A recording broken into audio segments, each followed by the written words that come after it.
తెల్లవారి AICC office నుంచి వారి శివయాత్రకు బయలుదేరడానికి అన్ని ఏర్పాట్లు చేసినప్పుడు వారి వాహనంలో కూర్చోవడానికి నన్ను ముందుకు పిలిస్తే నేను అక్కడికి వెళ్ళి నించున్నాను. పక్కన ఒక మహిళ నించొని మీరు ఎవరు అని అడిగింది.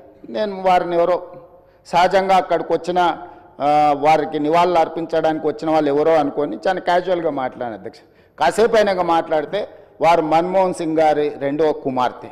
అంటే ఎంత సింపుల్గా ఎంత నిరాడంబరంగా వారి రెండవ కుమార్తె అక్కడ నించోవడం అనేది ఆ కుటుంబం యొక్క నిరాడంబరత.